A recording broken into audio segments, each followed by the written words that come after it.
તું માં કે રાતી આ બહુલા કજે આવી જાવ પેલા ખૂટા ચોડાઈ ના ઉલે તો બધે નહીં આવી ગયું ને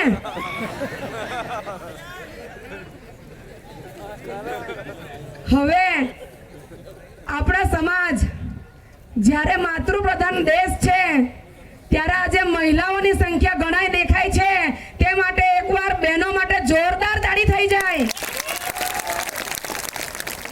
કારણ કે હવે આપણો સમાજ જાગી ગયો છે અને તેમાં પણ બહેનો જાગી ગઈ છે તો હવે મને લાગતું નથી કે આપણી સમાજને તકલીફ પડે હવે ઝલકારીબાઈ તૈયાર થઈ ગઈ છે કોઈએ સમાજના બિરસા મુંડાઓએ ગભરાવાની જરૂર નથી બિરસા મુંડાઓએ વિચારી લેવાની જરૂર છે કે તમારી પાછળ ઝલકારીબાઈ બેઠી જ છે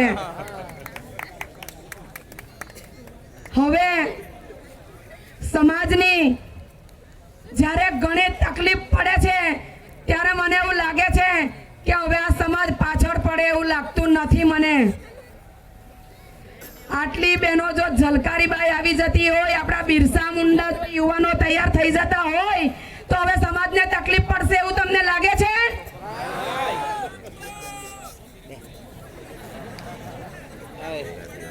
હવે આપણું ભવિષ્ય મને એવું લાગતું હતું કે આપણું સમાજનું ભવિષ્ય અંધકારમાં જાય એવું મને લાગતું હતું પણ આજે મને એવું લાગે છે કે આપણો સમાજનું ભવિષ્ય અંધકાર જવાનું નથી હવે જ્યારે બી આપણા સમાજના લોકોને બોલાવશું તો આટલી સંખ્યામાં આપણા સમાજના લોકો ભેગા થઈ જશે એવું મને લાગે છે હવે સમાજના માટે જાગતું રાખવા માટે જીવતું રાખવા માટે સમાજને તકલીફ પડે અન્યાય જે આપણા સમાજ માટે થાય છે એ આપણે ક્યાં સુધી ચલાવી લેવાના આપણા સમાજને અન્યાય થાય એ આપણે ચલાવી લેવાના છે નહીં ચલાવશું કે નહીં ચલાવશું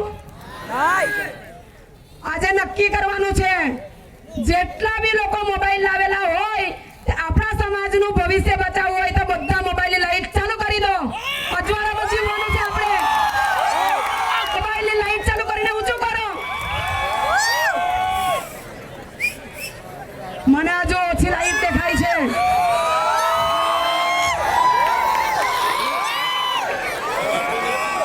આ બાજુ ઓછી લાઈટ દેખાય છે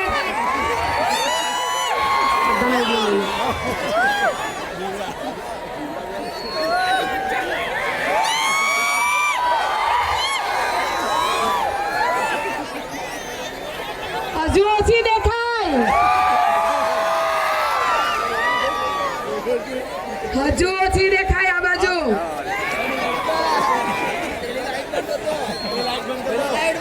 પેલી લાઈટ બંધ કર દો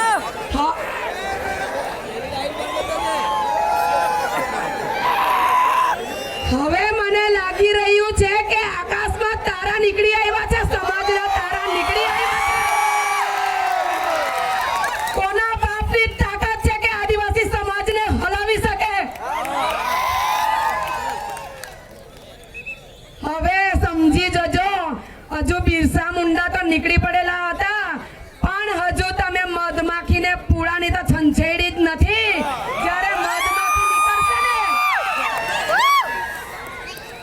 મધમાખી જ્યારે ઉડશે ને ત્યારે તે કોઈને ગાંઠતી નથી મધમાખીના પરચો જોવો હોય તો આપણી જેટલી બી ઝલકારી બહેનો બેઠેલી છે સમાજને આપણે આગળ લાવવો હોય તો આપણે 3 તારીખે 3 ફેબ્રુઆરીએ મહિલા સંમેલનનું આયોજન આપણે નવસારી રાખેલું છે ગ્રીડ પાસે 10 વાગે ભેગું થઈ જવાનું છે ત્યાંથી રેલી સ્વરૂપે આપણે લંગસીકુઈ સુધી જવાનું છે આમાંથી કેટલી બહેનો તૈયાર છે સમાજ માટે બહેનોના હાથ ઊંચા દેખાય છે બહેનોની સંખ્યા આપણી બહેનોની ઇજ્જત જવી જોઈએ નહીં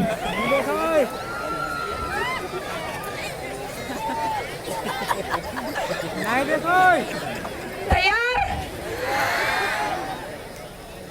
હવે જે નથી તૈયાર થતા એને આપણે તૈયાર કરવાના છે કારણ કે હજી પેલા ક્રિકેટના ગ્રાઉન્ડ જેવું છે તે હું તમને એક વાત કરી લઉં જ્યારે મેદાનમાં ક્રિકેટ રમાતી હોય ને ત્યારે આપણે બેસીને બધા એમ જ કહેતા હોય જ્યારે બોલ ફેંકતો હોય ને ત્યારે એમ કહે કે આને આવો જ બોલ ફેંકવો જોઈતો હતો જ્યારે બેટ્સમેન હોય ત્યારે આપણે એને એમ કે આમ જ મારવો જોઈતો હતો આપણે બેસી તમે એકવાર સમાજના ક્રિકેટ ગ્રાઉન્ડમાં આવી જાઓ તો તમને ખબર પડે કે સમાજ શું છે.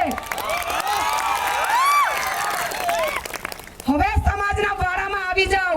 બહુ થઈ ગયું, બહુ અન્યાય સહન કર્યા, હવે અન્યાય સહન કરવાની જરૂર નથી. આપણને અત્યાર સુધી આદિવાસી આદિવાસી કહેવાની શરમ લાગતી હતી. બીજા અન્ય સમાજ આદિવાસી બની ગયા, દાખલા લઈ લીધા, નોકરી લઈ લીધી, ત્યાં સુધી આપણે ઊંઘ્યા કર્યું. પણ આપણે હવે ઊંઘવાનું નથી, જાગ્યા ત્યાંથી સવાર.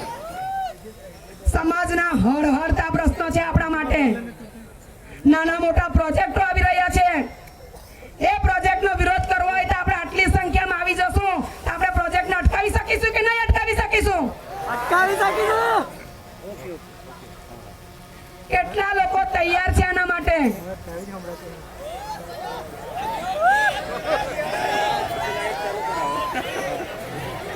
બધા તૈયાર છે?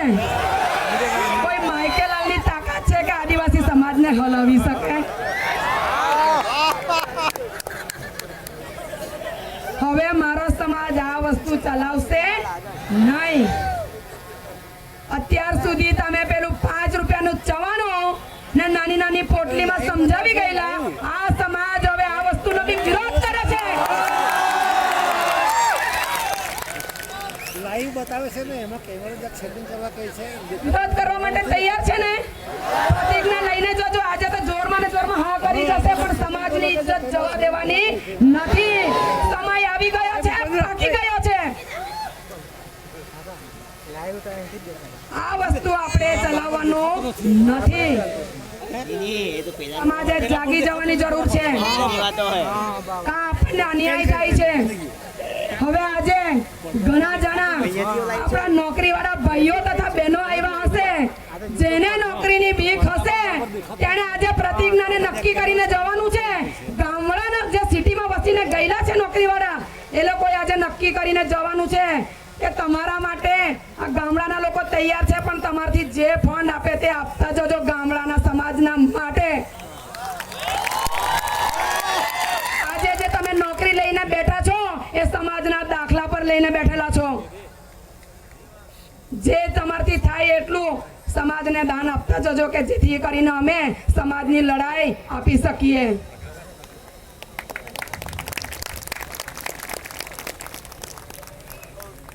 આવી ઘણી નાની મોટી પ્રશ્ન છે. સમાજના માટે જાગવાનું છે, પોતાના હક માટે જાગવાનું છે, પોતાના અધિકાર માટે જાગવાનું છે.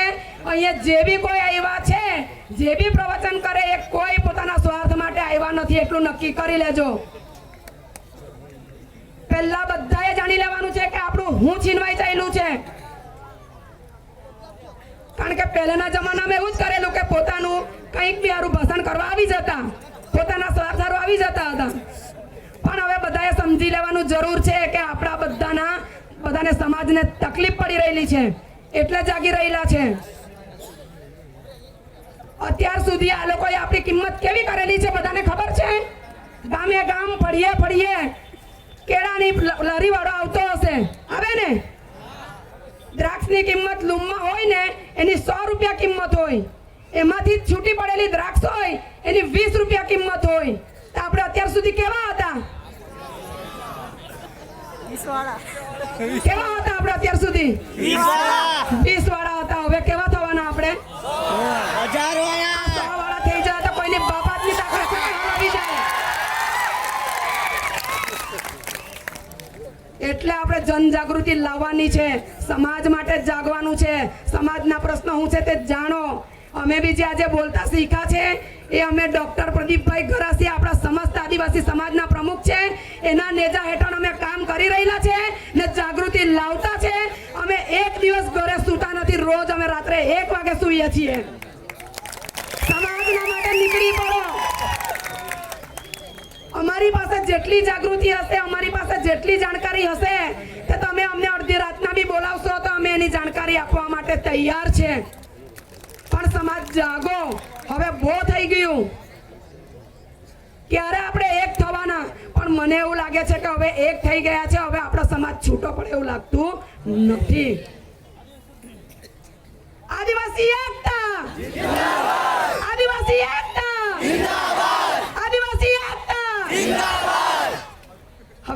તમારી વાત એને પૂરી કરું. જો ચિત્ર સારું હોય તો આકૃતિ સાચવી રાખજો.